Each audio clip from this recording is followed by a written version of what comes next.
Hello everyone, तो हम आ गए अपने 7th लेक्चर के साथ में, सॉरी 8th लेक्चर होगा मेरे ख्याल से, तो 8th लेक्चर के साथ में आ गए। 7th लेक्चर हम कर चुके हैं। तो लास्ट लेक्चर में थोड़ा सा थ्योरेटिकल लेक्चर था जिसमें हमने एसआई यूनिट्स की जितनी भी डेफिनेशंस है वो पढ़ी थी।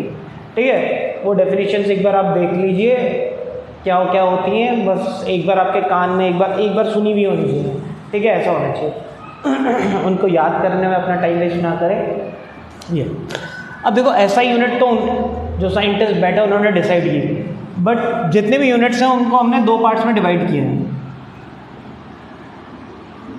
एक तो हमने एसआई यूनिट बोल दिया जो कि हम यूज़ करते हैं, इसके अलावा एक होती है प्रैक्टिकल यूनिट्स। प्रैक्टिकल यूनिट्स मतलब प्रैक्टिकली कहाँ अलग अलग सिटीज़, अलग अलग कंट्रीज़, अलग अलग लोकेशन, एरिया वाइज वो यूनिट अलग अलग यूज़ होती है। जैसे सिंपल सी चीज़ है, एक बात करता हूँ डिस्टेंस की ऐसा यूनिट होती है मीटर। अब हमारी कंट्री में क्या है, हम मीटर किलोमीटर यूज़ करते हैं। प्रैक्टिकली कौन सी यूनिट यूज़ करते हैं? किलोमीटर। और हम तो बहुत सारी यूनिट यूज़ करते हैं। अगर हम मंजा लेने जाते हैं तो यार्ड्स में लेके आते हैं। ठीक है, अगर आप राजस्थान से हैं तो आपको पता होगा कि आप जब मंजा लेने जाते हो, आप चरखी नहीं लेते और खुले में मंजा लेते हो, तो वो जो मंजे वाला होता है वो यार्ड में रहता है। ठीक है, 1 यार्ड, 1 गज, 2 गज, हिंदी में गज बोलते हैं। ठीक है, यार्ड में आता है। और जैसे आप यूएस जाओगे तो मैं बताया था, यूएस में जो डिस्टेंस होती है वो माइल्स में यूज़ होती है। ठीक है, तो माइल्स यूज़ करते हैं। इवन आपकी हाइट जो है, आप यूएस में जाओगे तो सेंटीमीटर्स में बताते हैं। हम लोग क्या यूज़ करते हैं हाइट के लिए? फीट यूज़ करते हैं, इंचेस यूज़ करते हैं। ठीक है, तो अलग अलग प्रैक्टिकल यूनिट्स जो अलग अलग यूज़ होती है। ठीक है, तो ये सारी डिस्टेंस के अलग अलग यूनिट्स भी हैं। तो प्रैक्टिकल यूनिट्स हो गई। एग्जाम्पल ये मैंने डिस्टेंस की ले ली। अब क्या है कि मेरे से अगर ये पूछा जाए कि भाई 1 किलोमीटर में कितने मीटर, या ये तो हो गई भाई, ये तो ऐसा ही क्या है, सारे के सारे ये तो सारे फंडामेंटल क्वांटिटीज़ है। ठीक है, तो ये फंडामेंटल क्वांटिटीज़ है, तो फंडामेंटल क्वांटिटीज़ की यूनिट्स तो हमको डायरेक्टली पता होना चाहिए कि 1 मीटर में कितने किलोमीटर है, ये सब। बट अगर मेरे से समझ लो एक क्वेश्चन आ गया, चलो आपने ये तो उतार लिया होगा, इतना तो समझ लिया होगा। अब बहुत सारी कंट्रीज़ में अलग अलग सिस्टम चलते थे यूनिट्स के। ठीक है, जैसे 3 सिस्टम बड़े कॉमन थे। ठीक है,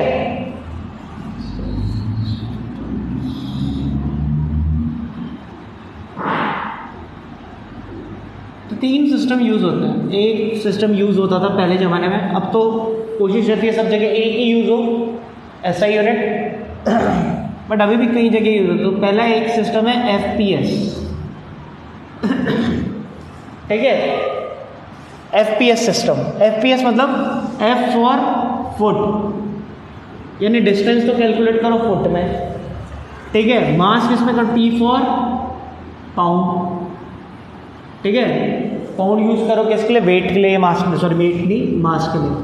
और S फॉर सेकेंड,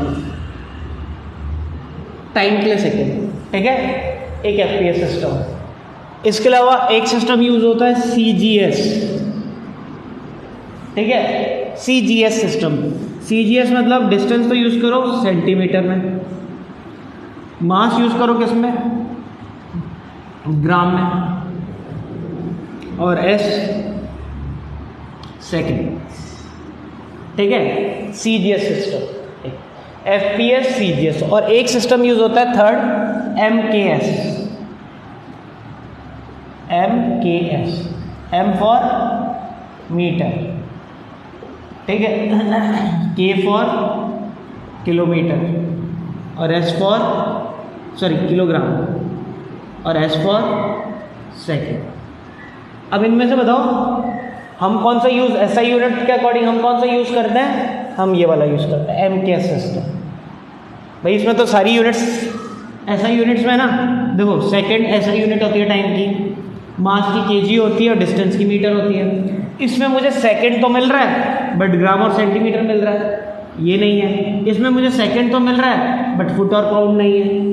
ठीक है, कंट्री टू कंट्री वाइज, कुछ फ्रांस में यूज़ होती थी, कुछ ब्रिटिश में यूज़ होती है। हम लोग भी ब्रिटिश वाला यूज़ करते हैं, इवन जो पहले ज़माने में जो बच्चे थे, आपके जो इवन दादाजी के टाइम के, तो दादाजी वगैरह जो पढ़ते थे वो आपके ये पढ़ते थे आपके CGS system, sorry FPS system पढ़ते थे मेरे ख्याल से। इंग्लिश में FPS सिस्टम चलता है तो ये FPS सिस्टम पढ़ते थे।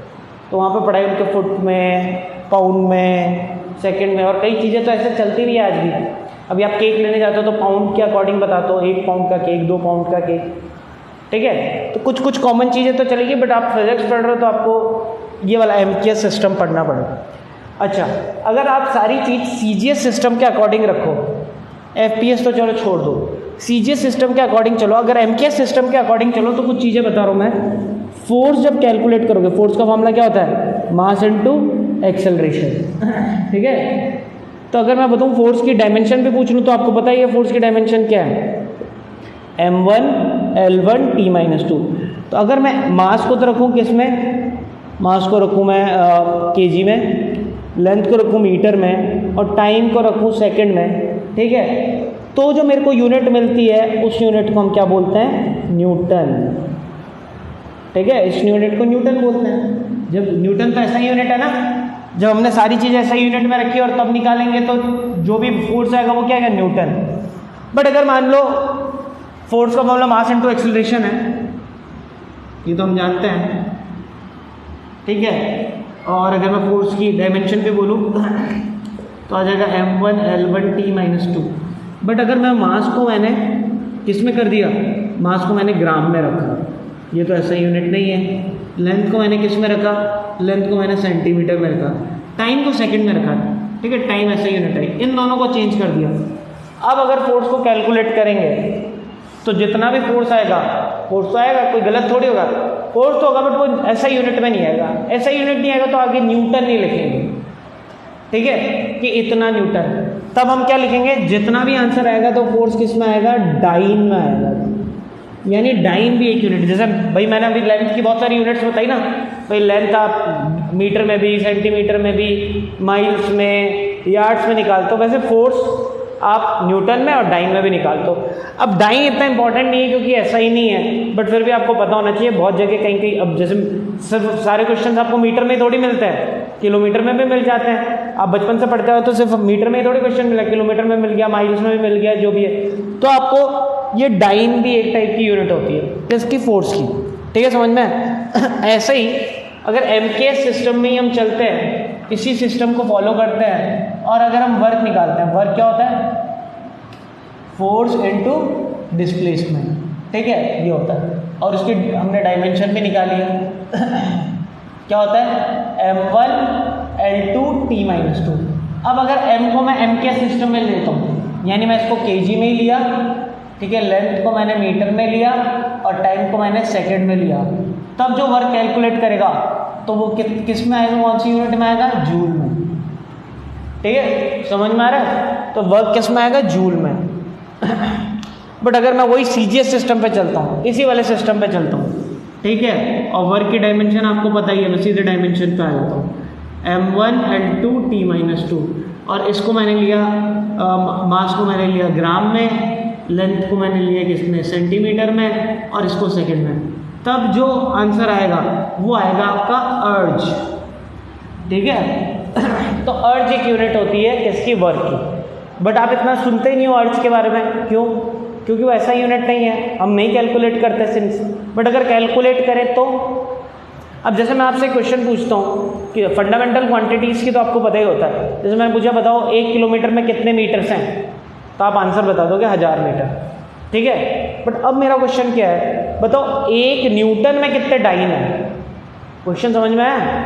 भाई 1 किलोमीटर में कितने मीटर है, ये तो आप 1000 बता देते हो। या मैंने पूछा 1 किलोग्राम में कितने ग्राम है, तो भी 1000 बता देते हो आप। या 1 मीटर में कितने सेंटीमीटर है, तो आप 100 बता देते हो।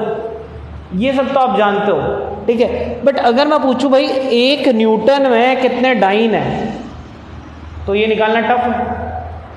अब वही निकालना सीखना है, ठीक है। या मैं पूछूं 1 जूल में कितने अर्ज है, तो ये निकालना चाहिए, ठीक है। तो अगर हम different system of units use करते हैं तो एक सिस्टम से दूसरे सिस्टम में कितनी क्वांटिटीज के बीच में रिलेशनशिप क्या है, अगर मुझे कन्वर्ट करना है तो कितना कन्वर्जन होगा, यही हमारा आज का टॉपिक है और यही मेरी फर्स्ट एप्लीकेशन थी। ठीक है, तो आज हम फर्स्ट एप्लीकेशन करेंगे कि convert one system of unit into another system of unit. ठीक है, समझ में आया? डाइन और अर्ज के बारे में समझ में आया? डाइन फोर्स की ही यूनिट है, बट तब जब फोर्स को आप सीजीएस सिस्टम में ले, सीजीएस मतलब सेंटीमीटर, ग्राम और सेकेंड। ठीक है, हम तो एमकेएस यूज़ करते हैं, ऐसा यूनिट वाले सारे के सारे। ठीक है, सेम अगर आप वर्क को भी सीजीएस में यूज़ करोगे तो क्या आ जाएगा आपके पास? अर्ज।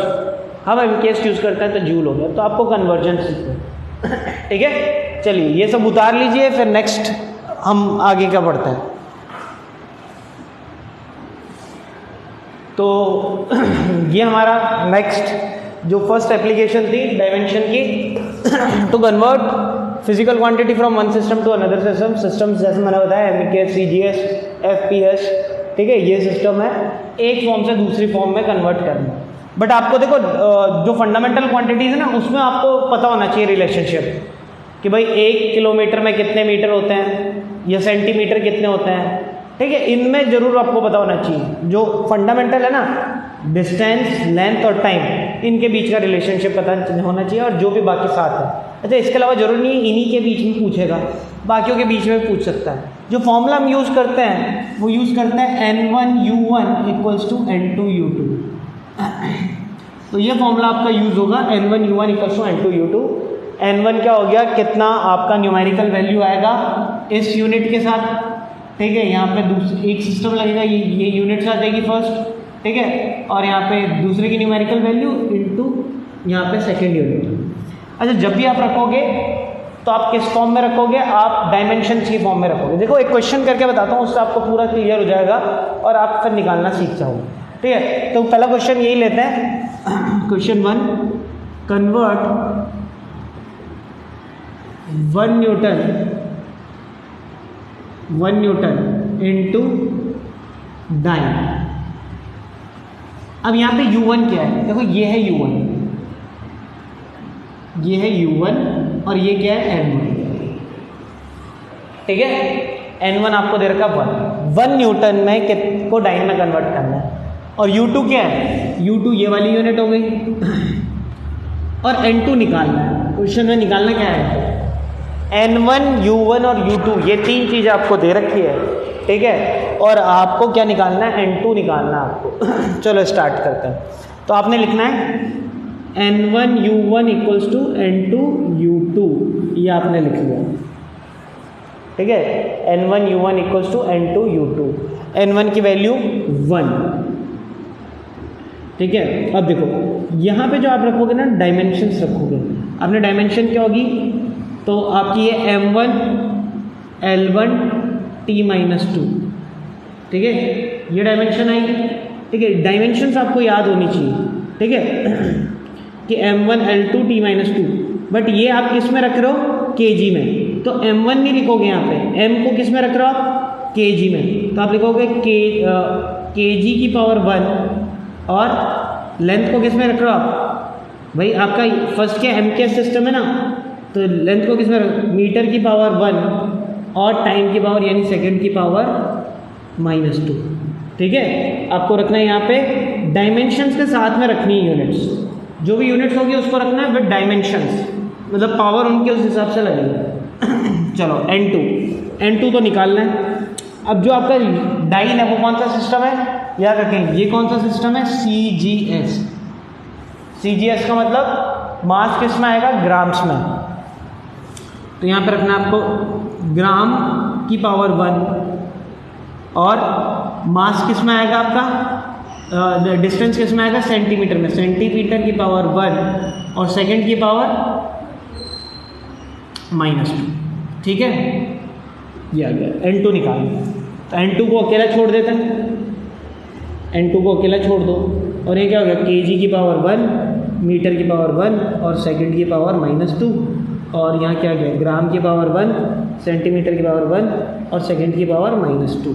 अब देखो सेम टाइप की यूनिट्स तो कट जाएंगी। अब सेम टाइप की यूनिट्स तो एक ही है, सेकंड और सेकंड, बट ये सेम नहीं है। यहाँ kg है, यहाँ ग्राम, यहाँ मीटर और यहाँ सेंटीमीटर। बट कन्वर्ट तो कर सकते हैं। मुझे पता है 1 kg में कितने ग्राम होते हैं, तो कितने होते हैं 1000 ग्राम, ताकि मैं कट कर दूँ तो 1000 और अब ग्राम आ गया। केजी को क्या लिख सकता हूँ 1000 ग्राम पावर 1 यानी उतना ही हो गया। और मीटर को किस में कन्वर्ट कर सकता हूँ सेंटीमीटर में, कितना हो गया 100 सेंटीमीटर। सेकंड तो पहले ही कट चुका था, अब ग्राम और सेंटीमीटर रह गया। सेंटीमीटर से सेंटीमीटर कट गया, ग्राम से ग्राम कट गया, तो आंसर कितना आ गया 10 की पावर 5 10 की पावर 5 आ गया बस, ठीक है 10 की पावर 5 आ गया, यानी N2 आ गया 10 की पावर 5। तो आप बोल सकते हो 1 न्यूटन इक्वल्स टू 10 की पावर 5 डाइन्स। रिलेशनशिप समझ में आया? वापस से देखो, आपको कुछ नहीं करना है, N1 जो भी दिया हुआ हो, अगर आपसे 10 न्यूटन में पूछता तो N1 की जगह 10 रख देते। न्यूटन में रखना यानी MKS सिस्टम है। कई बार सिस्टम आपको डायरेक्टली गिवन होगा, आपको डायमेंशंस में बस उस जो भी सिस्टम यूज़ कर रहे हो उनकी यूनिट्स रखनी है। डायमेंशन होती है फोर्स की, डायमेंशन क्या होती है फोर्स की M1 L1 T-2।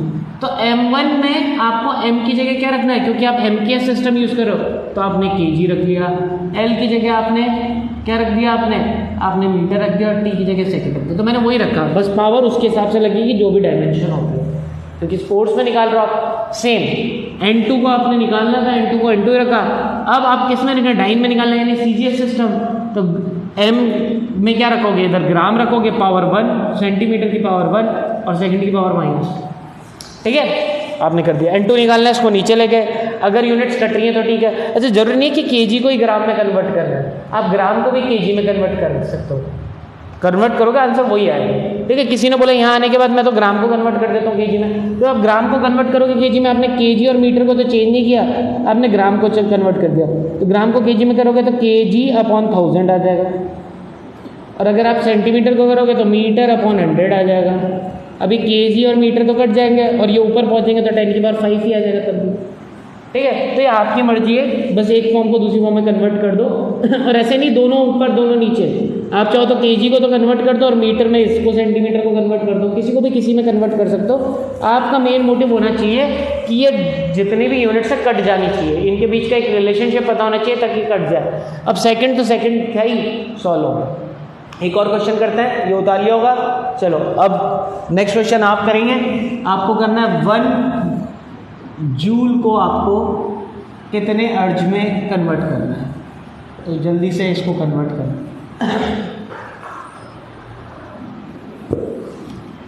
और आपको ये वैल्यू भी याद रख लेनी है कि 1 न्यूटन में कितना डाइन होता है 10 की पावर 5, आपको याद होना चाहिए आप ये। चलो सॉल्व करें, चलो ठीक है, चलो अप्लाई करेंगे। N1 U1 equals to N2 U2, ये अप्लाई किया, ये हमारा N1 हो गया, ये U1 हो गया, ये हमारा U2 हो गया अर्ज। ये कौन सा सिस्टम है MKS सिस्टम, और ये कौन सा सिस्टम है CGS सिस्टम, ठीक है याद रहेगा अर्ज CGS सिस्टम का। चलो N1 की जगह 1, अच्छा अब वर्क का डायमेंशन बताओ, डायमेंशन वर्क का M1 L2 T-2। तो जो आप सिस्टम रखोगे यूनिट्स रखोगे इन डायमेंशन में ही रखोगे, जो डायमेंशन होगा, क्योंकि वर्क का निकालो ना। चलो तो MK सिस्टम, तो मास किस में आएगा केजी में, तो केजी की पावर 1, डिस्टेंस किस में आएगी मीटर में, तो मीटर की पावर 2, ठीक है। टाइम किस में आएगा सेकंड में, और सेकंड की पावर -2, ठीक है, S की पावर -2, ये हो गया। चलो N2 निकालना है, सिस्टम कौन सा यूज़ करें इस बार CGS, तो मास किस में आएगा ग्राम्स में, ग्राम्स की पावर 1, डिस्टेंस किस में आएगा सेंटीमीटर में, सेंटीमीटर की पावर 2, ठीक है, और टाइम सेकंड में, सेकंड की पावर -2, क्लियर। चलो N2 निकालना है, तो N2 को अकेला छोड़ दिया और ये नीचे आ जाएगा, 1 तो 1 रह गया, केजी मीटर स्क्वायर सेकंड की power -2, gram centimetre square second की पावर -2। अब ये दोनों तो निपट गए, अब ये इनमें से आपको कन्वर्ट करना पड़ेगा। चलो कन्वर्ट कर देता हूँ, वही वाला कर देते हैं, केजी को ग्राम में कन्वर्ट कर दो, तो 1 केजी में कितने ग्राम 1000 ग्राम, और 1 मीटर में कितने 100 सेंटीमीटर, बट उसका तो स्क्वायर हो रहा है, मीटर की जगह लिखना है upon gram into centimetre square. ठीक है, नेक्स्ट स्टेप में मैंने बोला N2 कितना आ गया भाई, ये तो हो गया 1000 ग्राम। अच्छा 100 का स्क्वायर कितना हो जाएगा 4 जीरो, और सेंटीमीटर का स्क्वायर सेंटीमीटर स्क्वायर, और नीचे ग्राम और सेंटीमीटर स्क्वायर थे। अब इजीली सेंटीमीटर स्क्वायर को सेंटीमीटर स्क्वायर से निपटा दिया, ग्राम को ग्राम से निपटा दिया। बताओ कितना हो गया 10 की पावर 7 आ गया आपका N2। तो आप अब बोल सकते हो क्या 1 जूल इक्वल्स टू 10 की पावर 7 क्या हो गया अर्जेस। अर्ज यूनिट होती है, प्लूरल फॉर्म में अर्जेस लगा दिया। ठीक है समझ में। चलिए ये जल्दी से दोनों क्वेश्चन को कॉपी करें, नेक्स्ट क्वेश्चन मैं आपको उतार के देता हूँ। तो इस क्वेश्चन के साथ आए हमको the value of G universal gravitational constant है। ठीक है, सीजीएस में उसकी वैल्यू ये होती है। ठीक है, और आपको एमकेएस में निकालनी है। ऐसा यूनिट कौन सा सिस्टम यूज़ करते हैं एमकेएस, तो एमकेएस में आपको निकालना है। ठीक है निकालते हैं। ठीक है पॉज करके एक बार सॉल्व कर लें सब। मेरे ख्याल से सबने सॉल्व कर दिया होगा। मैं पॉज पीछे जाके पॉज जरूर करें और सॉल्व जरूर करें एक बार। ठीक है, आंसर क्या आएगा 6.67 इंटू 10 की पावर -11। हम तो जानते ही यही वैल्यू होती है सही में। चलिए कैसे, तो हमको यहाँ पे वही लगेंगे N1 U1 equals to N2 U2, ये फॉर्मूला है। क्या N1 हमको गिवन है, N1 हमको गिवन है। N1 कितना है 6.67 इंटू 10 की पावर -8। ठीक है, क्या U1 हमको गिवन है, हाँ CGS वाला सिस्टम है U1। ठीक है, यानी आपको CGS सिस्टम, ठीक है U1 CGS सिस्टम वो लिख लेंगे अपन। अच्छा U2 N2 निकालें। ठीक है N2 निकालें, अब फॉर्मूले में पुट करें, और U2 हमको एमकेएस सिस्टम यूज़ करना।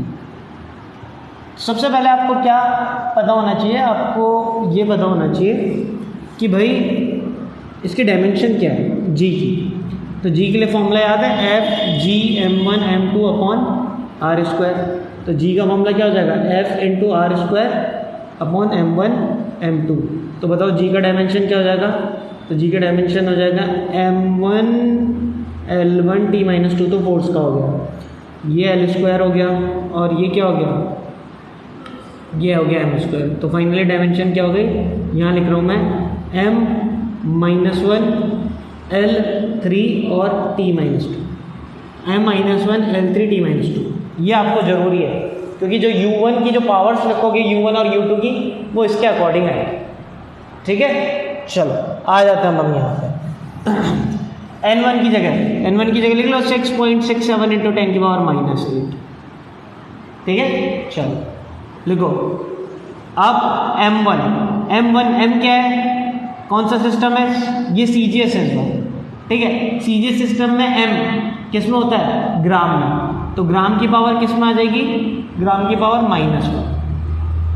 ठीक है, फिर L क्या है, लेंथ, और कौन सा सिस्टम है CGS में क्या होता है, लेंथ किस में होता है, सेंटीमीटर में। तो सेंटीमीटर की पावर 3, और टाइम की पावर सेकंड की पावर -2। ठीक है, अच्छा N2 निकालना है, और आप यहाँ पे यूनिट डालें। ठीक है, यहाँ पे यूनिट क्या डालोगे, MKS, मास किस में होता है, kg में। तो kg की पावर -1, डिस्टेंस मीटर में, मीटर की पावर 3, और सेकंड -2। ठीक है, ये हो गया। चलो अब N2 निकालना है, N2 को इधर रखा हुआ है।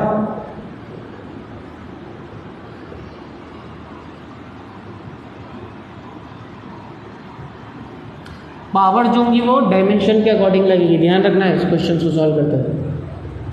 kg की पावर -1, मीटर की पावर 3, और सेकंड की पावर -2। ऐसे सेकंड तो इस बार भी कट जाएंगे। अब ग्राम और इनको कट करना है, तो वही सिस्टम यूज़ कर लेते हैं। चलो 6.67 इंटू 10 की पावर -8, ग्राम को -1 ही रखो, सेंटीमीटर को 3 ही रखो। सॉरी, kg में क्या लिख देंगे हम 1000। ठीक है, ग्राम की पावर -1। ठीक है, इंटू मीटर की जगह कितना 100 सेंटीमीटर की पावर 3। चलो करते हैं नेक्स्ट में। ये -1 पावर का ध्यान रखना। तो N2 कितना हो गया 6.67 इंटू 10 की पावर -8। ऊपर ग्राम की पावर -1 सेंटीमीटर का क्यूब अपॉन, अच्छा इसको 10 की पावर 3 लिख दूँ क्या? इसको 10 की पावर 3 लिखा और की पावर -1, वो -1 पावर उसको भी मिल जाएगा और ग्राम की पावर भी -1 इंटू उसको 10 की पावर 2 लिख दूँ क्या? 10 की पावर 2 की पावर 3 और सेंटीमीटर की पावर भी 3, ठीक है। अब इससे ये निपट गया, इससे ये निपट गया, यही तो निपटाने थे हमको। तो फाइनली क्या हो गया 6.67 इंटू 10 की पावर -8 अपॉन ये कितना हो गया 10 की पावर -3 और ये कितना हो गया 10 की पावर 6। तो फाइनली कितना हो जाएगा 6.67 इंटू 10 की पावर -8 अपॉन 10 की पावर 3। अब ये 3 ऊपर चल जाएगा तो कितना हो जाएगा 6.67 इंटू 10 की पावर -8 -3 यानी 6.67 इंटू 10 की पावर -11 और यही पढ़ते तो टाइम में कितना होता है ये। समझ में आएगा आपको? थोड़ा सा रिवाइंड कर करके देखें आप बार बार अगर समझ में नहीं आ रहा है। डायमेंशंस इंपॉर्टेंट है और जो यूनिट्स होगी उसको उस यूनिट्स में टर्म्स में लिख देंगे, पावर उनकी डायमेंशन के अकॉर्डिंग लगेगी। जो भी n1 n2 दे रखा है वो आप सॉल्व करेंगे, ठीक है। नेक्स्ट क्वेश्चन करते हैं, ये जल्दी से उतारें,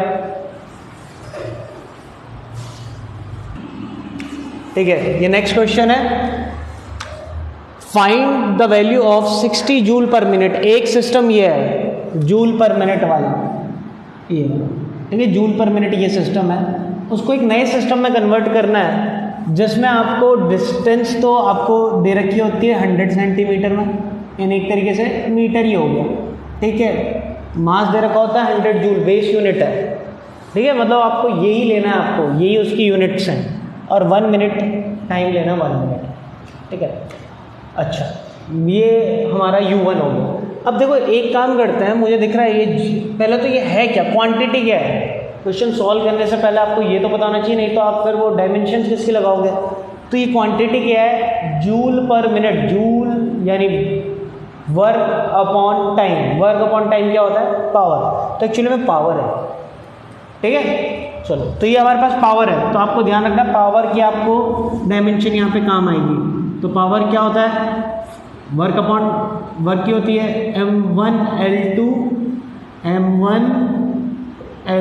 t-2 और टाइम की t, तो कितना हो गया m1 L2 t-3। ये वाली यूनिट लगती है आपके, ये पावर इस हिसाब से लगेगी। अच्छा अब एक काम करते हैं यार, इसमें बेस क्या लेना है, इसमें तो कुछ बेस यूनिट दिया ही नहीं है, तो एक काम करते हैं इसको तो SI में तो कन्वर्ट कर ही देते हैं, इसको SI में कन्वर्ट करते हैं। मतलब क्या कि ये जो हमको ये फर्स्ट जो सिस्टम दे रखा है 60 जूल पर, ये पावर दे रखी है ना मेरे को कितनी, 60 जूल पर मिनट। चाहो तो इसको जूल पर सेकंड में कन्वर्ट कर दो, इसको तो कर दो, उसके टर्म्स में निकाल लिया ना, फिर उसके टर्म्स में निकाल लेंगे। नहीं भी करोगे तो भी चलेगा, बट आप कर लो, थोड़ा ईजी रहेगा आपके लिए। तो 60 जूल पर मिनट को जूल पर सेकंड में कन्वर्ट करना है, जूल तो जूल ही रहने दो, मिनट्स को सेकंड में कन्वर्ट किया तो 60 सेकंड। भाई 1 मिनट में कितने सेकंड, 60 सेकंड, 60 से 60 कट गया। समझ में आ रहा है नहीं आ रहा भाई, क्या है 60 जूल पर मिनट, ये तो मैंने बोला इसको जूल पर सेकंड में कन्वर्ट कर दो, 60 जूल और मिनट की जगह 60 सेकंड। तो अब ये कितना गया 1 जूल पर सेकंड, यानी वॉट पे आ गया ना, ये ऐसा यूनिट पे आ गया। एक को SI में रख ले रहो, यानी जब भी आप M, L और T को रखोगे तो किस टर्म्स में रखोगे, MKS सिस्टम में। ये वाला सिस्टम पता चल गया हमको कौन सा सिस्टम है, MKS। और ये वाला सिस्टम ना MKS ना CGS है, जो सिस्टम दिया हुआ उसी में रखेंगे, ठीक है। समझ में चलो तो हम लगाएंगे N1 U1 equals to N2 U2। अच्छा N1 कितना है, N1 1 है, तो N1 की जगह लिखा हमने 1 और U1 में पावर्स ऐसे डलेंगी और कौन सा सिस्टम यूज़ करेंगे U1 में, MKS वाला। क्यों, मैंने MKS में कन्वर्ट कर दिया इसको, ठीक है। तो बताओ MKS में मास किस में होता है, kg में, तो kg की पावर 1, ठीक है। लेंथ किस में होता है, मीटर में, तो मीटर की पावर 2 और टाइम किस में होता है, सेकंड में, सेकंड की पावर -3, ठीक है। ये समझ में MKS में कन्वर्ट कर दिया ना पहले हमने, तो वो मिनट कुछ समझ से परे था कि मिनट में आ रहा है, वो कौन सा सिस्टम है, तो इसको पहले MKS में कर दो, हमेशा यही करो। अच्छा N2 तो निकालना कितने होंगे। अच्छा अब इसमें जो दिया हुआ है ना वही लेंगे, तो मास को क्या लेंगे हम 100 ग्राम की पावर कितनी 1, लेंथ को कितना लेंगे हम 100 सेंटीमीटर की पावर कितनी 2, और टाइम को क्या लेंगे मिनट की पावर कितनी -3। समझ में आया आपको? भाई ये तो हमने, ये सिस्टम तो फिक्स है MKS, और ये जिसमें निकालना है वो ये रखे ना, ये MKS है ना CGS है। इधर आप जो डिस्टेंस लेते हो वो 100 ग्राम को 1 बोलते हैं, अगर डिस्टेंस 100 सेंटीमीटर को 1 बोलते हैं, 200 सेंटीमीटर के बाद दूसरा। समझ में आ रहा है? तो ये है। चलो सॉल्व करते हैं। तो N2 इक्वल्स टू, यहाँ तो हो गया kg की पावर 1, मीटर की पावर स्क्वायर और सेकंड की पावर क्यूब। 100 ग्राम की पावर 1, ठीक है, यानी 100 ग्राम ही होगा पावर 1 का मतलब, ठीक है। 1 पावर तो लगाओ मत। 100 सेंटीमीटर की पावर 2 और मिनट की पावर -3। चलो कन्वर्ट करते हैं। kg को ग्राम में कन्वर्ट कर देते हो तो कितना लिख लोगे 1000 ग्राम, ताकि कट सके ना नीचे वाला। मीटर को सेंटीमीटर में कन्वर्ट कर देते हो तो कितना हो जाएगा, ठीक है। तो 100 सेंटीमीटर का स्क्वायर, और सेकंड को सेकंड ही रहने दो, मिनट को करेंगे नीचे चेंज, ठीक है। चलो 100 ग्राम को 100 ग्राम ही रहने दो, क्योंकि ग्राम ग्राम कट जाएगा और कट भी गया है। अच्छा, इसको स्क्वायर देंगे तो 100 को भी स्क्वायर मिल जाएगा। अच्छा, मैं तो नहीं भी करूँ तो भी आगे जाके देखो, ये भी 100 सेंटीमीटर स्क्वायर, ये भी 100, तो ऐसे ही कट जाएगा। अब मैं खोल के काटूंगा, इससे पहले ही काट देता हूँ ना, ये खोलना क्यों है। और मिनट को 60 सेकेंड की पावर -3, ठीक है। समझ में आ रहा है? चलो नेक्स्ट चले आगे।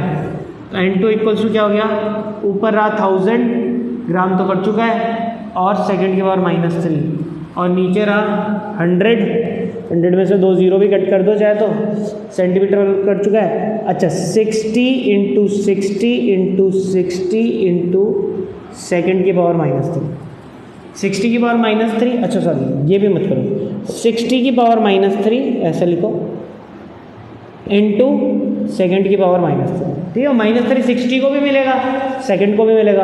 अब सेकंड की पावर -3 भी कट गया, ऊपर क्या है एक 10। अच्छा, 60 और -3 ऊपर जाके क्या हो जाएगा 60 की पावर +3। अच्छा, ये क्या लिख लूँ, 60 को मैं लिख लूँ 60 × 60 × 60 × 10। अब देखो 6 6 6, ये कितना हो जाएगा 216, और 0 0 0 और ये 0, 10 की पावर 4। तो यही आंसर, ठीक है। फिर देखिए रिपीट करें, देखो ये जो यूनिट्स लिखी थी, जो बेस यूनिट थी वही लिखनी थी, इनमें कुछ चेंजेस नहीं करने थे। और इसको कोई एक पर्टिकुलर सिस्टम में हमने कन्वर्ट कर दिया, MKS में कन्वर्ट कर दिया। MKS में सारी चीज़ें दिख रही थी, जूल तो दिख रहा था, टाइम नहीं दिख रहा था। तो टाइम को हमने क्या कर दिया, पहले सेकंड में कन्वर्ट कर दिया, अब वो जूल पर सेकंड हो गया, यानी वॉट 1 वॉट हो गया। ये कौन सा सिस्टम हो गया, ये MKS SI यूनिट हो गया। अब आपसे क्वेश्चन यही है कि 1 वॉट में को इस वाले टर्म्स में कन्वर्ट करो। इस वाले टर्म को आपके जो वैल्यूज़ हैं वही रखोगे। आपको ये पता होना चाहिए फंडामेंटल क्वांटिटी क्या है, फिजिकल क्वांटिटी क्या है, उसके अकॉर्डिंग सॉल्व करो। क्लियर? चलो नेक्स्ट क्वेश्चन। तो ये नए क्वेश्चन के साथ मैं आ गया। एक CGS सिस्टम में स्टीफन्स कांस्टेंट की वैल्यू दे रखी है, ठीक है। CGS सिस्टम में आपको ऐसा यूनिट में इसकी वैल्यू निकालनी है। अब स्टीफन कांस्टेंट मैंने जो आपको फिजिकल क्वांटिटीज़ बताई थी उसमें नहीं बताया था, ठीक है, तो डायमेंशन भी नहीं आती होगी, तो अभी सीख लेते हैं स्टीफन कांस्टेंट। स्टीफन कांस्टेंट क्या होता है, देखो एक बॉडी है, ठीक है, और ये बॉडी जब हीट जो रेडिएट करते हैं, इसी साल पढ़ेंगे आप, जब ये हीट रेडिएट करेगी तो वो कितनी एनर्जी रेडिएट करेगी, उसके लिए फॉर्मूला। तो जो एनर्जी रेडिएट करती है, यानी जिस रेट से एनर्जी रेडिएट करती है, रेट मतलब पर यूनिट टाइम, तो जो पावर है, ठीक है, पावर यानी एनर्जी अपॉन टाइम, ये टाइम है, उसका फॉर्मूला क्या होता है, वो डायरेक्टली प्रोपोर्शनल होता है। देखो किसके, एक तो बॉडी के एरिया के, जितनी बड़ी ज़्यादा बॉडी, ठीक है, उतना ज़्यादा वो एनर्जी रेडिएट करेगी, ठीक है, समझ में आ गया। टाइम के डायरेक्टली प्रोपोर्शनल होता है, और टेम्परेचर की पावर 4 के डायरेक्टली प्रोपोर्शनल होता है, ठीक है। एरिया के तो डायरेक्टली प्रोपोर्शनल होता है, टेम्परेचर की पावर, ठीक है, दोनों के। अब आगे कांस्टेंट आएगा जब भी डायरेक्टली प्रोपोर्शनल होता है, जो आगे जो कांस्टेंट आता है उसी को बोलते हैं स्टीफन कांस्टेंट, यही सिग्मा, ये क्या है हमारा स्टीफन कांस्टेंट। अब पहला तो क्वेश्चन मेरा यही हो गया आप लोगों के लिए। अब इसकी डायमेंशन निकालो, ठीक है, जल्दी से पॉज करें, डायमेंशन निकालें इसकी, ठीक है। अब सिग्मा का पहले फॉर्मूला बना देते हैं। तो सिग्मा का फॉर्मूला क्या हो जाएगा, सिग्मा का फॉर्मूला हो जाएगा एनर्जी, ठीक है, upon time into area into temperature की पावर 4, ये हो जाएगा फॉर्मूला। अब सबका डाल दो।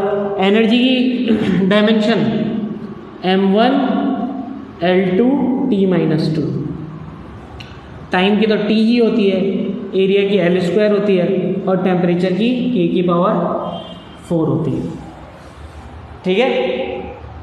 ये केल्विन होता है।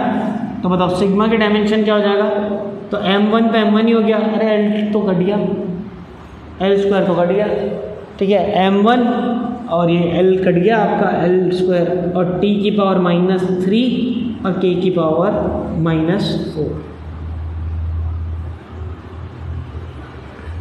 ठीक है। ये डायमेंशन हो गया, डायमेंशन आपके काम में आएगा ना। मैं इधर लिख रहा हूँ सिग्मा की डायमेंशन क्या हो गई, तो वो यही सॉल्व किया था ना आपने, क्वेश्चन दिया था, ये आपको खुद को करना था। अभी हो सकता है पेपर में ये आ जाए स्टीफन कांस्टेंट की। वापस एक बॉडी जो होती है, इसका कुछ एरिया होगा, मान लो कुछ एरिया और कुछ टेम्परेचर है, T टेम्परेचर में थी, ये कुछ हीट रेडिएट करती है। हर बॉडी कुछ ना कुछ हीट रेडिएट, मैं भी कर रहा हूँ, ये बोर्ड भी कर रहा हूँ, हर चीज़ कर रहा हूँ। हर बॉडी हर टेम्परेचर में कुछ ना कुछ हीट रेडिएट करती है। Heat is a form of energy, कुछ एनर्जी रेडिएट कर रही है।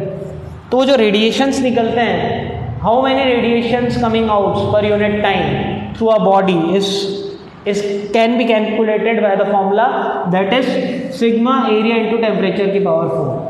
The sigma is called Stephen's constant. What is the formula of Stephen constant that? तो इसका फॉर्मूला हो जाएगा sigma equals to E upon T upon area into temperature की power 4। तो ये फॉर्मूला हो गया, ये आपकी डायमेंशन, ये आपके काम में आएगी, ठीक है। जल्दी से पॉज करके सॉल्व कर दे इस क्वेश्चन को भी। चलो आगे चलते हैं फिर। मेरे ख्याल से सॉल्व कर दिया होगा आप लोगों ने। चलो तो N1 U1 equals to N2 U2 लगा देते हैं। इस बार U1 कौन सा है, आपका CGS सिस्टम है, तो लगा दो N1 U1 equals to N2 U2। तो प्रैक्टिस करनी पड़ेगी। टफ लग रहा है तो आपको मेहनत करके इजी करना, कोई ज़्यादा टफ नहीं है, आगे वाली चीज़ों के सामने तो कुछ नहीं है ये, ठीक है। चलो N1 की वैल्यू 5.67 इंटू 10 की पावर -5। U1 कौन सा सिस्टम है, CGS, तो CGS में डाल दो। CGS में M किस में होता है, M किस में होता है बताओ, M होता है ग्राम में, तो ग्राम की पावर 1, ठीक है। अब लेंथ तो आ नहीं रही, ठीक है, सेंटीमीटर में तो होगा नहीं यहाँ पे। और तीसरा टाइम सेकंड में ही होता है, तो सेकंड की पावर -3 और केल्विन ही रहेगा, K की पावर -4, तो कोई दिक्कत ही नहीं हुई, ठीक है। चलो निकालना किस पे, निकालना है आपको MKS में। MKS में M kg में, kg की पावर 1, ठीक है। टाइम तो उसमें भी सेकंड में ही रहता है, तो कोई दिक्कत आई नहीं, -3 और केल्विन में ही रहता है, एक सारे ही कट जाएगा सब kg को छोड़ के। तो N2 इक्वल्स टू क्या हो जाएगा 5.67 इंटू 10 की पावर -5। ये तो ग्राम हो गया, ये सेकंड हो गया, ये केल्विन हो गया और ये kg, ठीक है, और ये केल्विन की पावर -4, ये भी कट जाएगा, ये भी कट गया, यानी kg ही बचा। तो क्या हो जाएगा 5.67 इंटू 10 की पावर -5, ग्राम को ग्राम ही रहने दो, kg को ग्राम में कन्वर्ट कर दो तो ग्राम भी कट गया, ये ऊपर चला गया तो कितना आ जाएगा 5.67 इंटू 10 की पावर -6। तो ये आपका आ गया। तो इजी क्वेश्चन था, एक नया फॉर्मूला हमने सीखा स्टीफन कांस्टेंट, और याद रखना जो फॉर्मूला जिससे बना उससे याद रखना है। एनर्जी पावर या एनर्जी पर यूनिट टाइम, उसका फॉर्मूला क्या है, वो एरिया के डायरेक्टली प्रोपोर्शनल होता है टेम्परेचर की पावर के 4 के, और आगे सिग्मा लग जाता है। ये फॉर्मूला आगे पढ़ेंगे हम, कि आगे हमारी जो थर्मोडायनेमिक्स पढ़ेंगे, तो थर्मोडायनेमिक्स से पहले जो थर्मल हमारा चैप्टर है, ठीक है, thermal properties of a body material, उसमें हम ये चैप्टर फॉर्मूला पढ़ेंगे। चलिए नेक्स्ट क्वेश्चन। तो ये नए क्वेश्चन के साथ में आया हूँ। तो आपको पूछ रहा है कि अगर आप फोर्स 1 किलो न्यूटन में निकाल रहे हो, मान लो आपका फोर्स आ रहा है 1 किलो न्यूटन, तो फोर्स किस किस चीज़ पे डिपेंड करता है? मास पे, टाइम पे, m1 l1 t-2 इन चीज़ों में। आपको मास लेना है 1 किलोमीटर, टाइम लेना है 100 सेकेंड, तो बताओ मास कितना लोगे कि आपको फोर्स इतना मिल जाए? तो बहुत ही सिंपल है ये, तो आपको n1 u1 कुछ करना ही नहीं है ना। भाई क्या बोल रहा है? फोर्स का डायमेंशन क्या होता है? m1 l1 t-2 ये होता है, ठीक है। चलो वही n1 u1 भी अगर आप यूज़ कर लो, n1 u1 equals to n2 u2। अब आपको बोल रहा है 1 किलो न्यूटन, n1 कितना है 1, और u1 में क्या है? किलो न्यूटन है, तो मैं उसको ऐसा यूनिट में कन्वर्ट कर देता हूँ, न्यूटन में कन्वर्ट कर देता हूँ। तो न्यूटन में कन्वर्ट कर दिया तो कितना हो गया यहाँ पे भाई? 1 किलो न्यूटन में कितने न्यूटन हो गए? 1000 न्यूटन। तो यहाँ पे आपको दे रखा है 1000 न्यूटन। न्यूटन ऐसा यूनिट ही है, ऐसा यूनिट है मतलब ऐसा यूनिट में क्या हो जाएगा? अच्छा, केजी की यूनिट क्या होती है? सॉरी, फोर्स की डायमेंशन क्या होती है? m1 l1 t-2 ये होती है ना। तो यानी आपको दे रखा है 1000 और m1 में क्या लिख लोगे? क्योंकि ऐसा यूनिट ले ली, न्यूटन तो ऐसा यूनिट है। m1 की जगह क्या आ जाएगा? kg की पावर 1, और l की जगह क्या आ जाएगा? l1 की जगह मीटर की पावर 1, और टाइम की जगह सेकंड की पावर -2। यह आपको दे रखा है 1000 न्यूटन, ठीक है। इक्वल्स टू कितने? मतलब n2 1 ही है यहाँ पे, दोनों क्वांटिटीज बराबर है। n2 1 ही, आपको n2 नहीं निकालना है, ठीक है।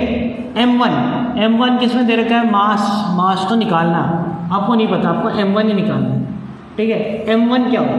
m क्या होगा, ठीक है। l आपको दिया हुआ है कितना? डिस्टेंस दिया है किलोमीटर में, तो 1 किलोमीटर की पावर 1, और टाइम किस में दे रखा है आपको?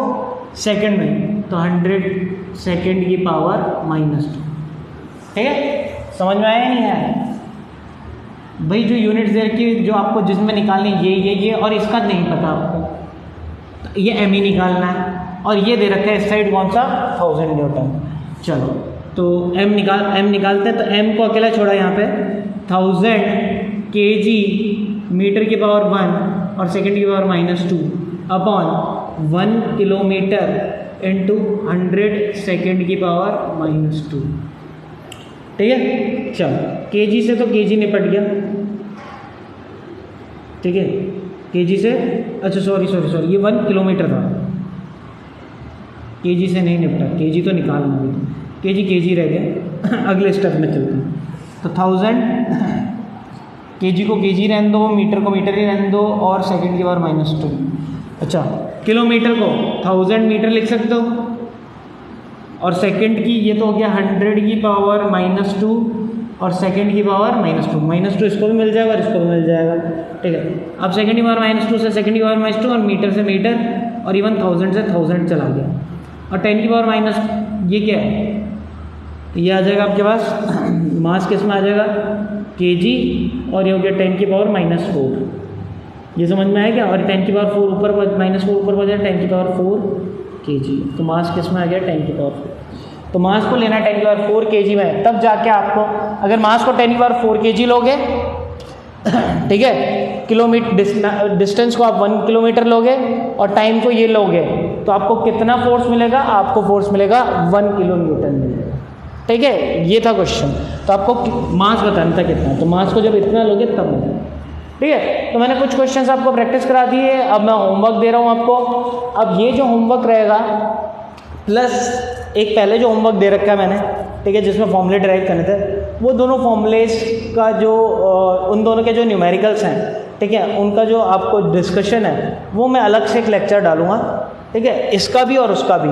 तो उसमें वो कन्वर्ट करेंगे, दोनों के एक लेक्चर्स बन जाएंगे, एक लेक्चर उसका बन जाएगा, एक लेक्चर इसका बन जाएगा, ठीक है। तो अभी मैं जल्दी से क्वेश्चन लिख रहा हूँ, ये वाला क्वेश्चन देखें, रिपीट करें, अगर नहीं आ रहा है बार बार रिपीट करें, प्लस प्रैक्टिस करें। बुक आप जो मैं जनरली जो क्वेश्चन उठा के दे रहा हूँ आपको, कौन सी बुक से उठा के दे रहा हूँ, ये सारे क्वेश्चन मैं SL अरोड़ा करके बुक है, उससे उठा के दे रहा हूँ आपको। तो अभी आप वो फॉलो करें, ठीक है। जैसे जैसे आपका लेवल बढ़ेगा, मैं शीट्स भी डिस्ट्रीब्यूट करूँगा, जब इंस्टीट्यूट भी चालू हो जाएगा।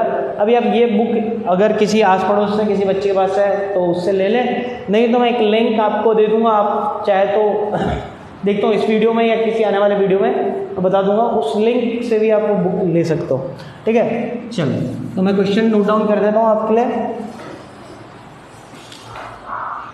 तो जो मैं क्वेश्चंस हैं, अभी मैं जो क्वेश्चंस हैं वो लिंक मैं नीचे ग्रुप में डाल दूंगा, ये जो वीडियो रहेगा इसके नीचे मिल जाएगा, सारे के सारे होमवर्क आपको उसमें मिल जाएंगे। एक फ़ोटो रहेगी वो आप सॉल्व करें और जल्दी से जितनी जल्दी हो वो होमवर्क कंप्लीट करें। Thank you.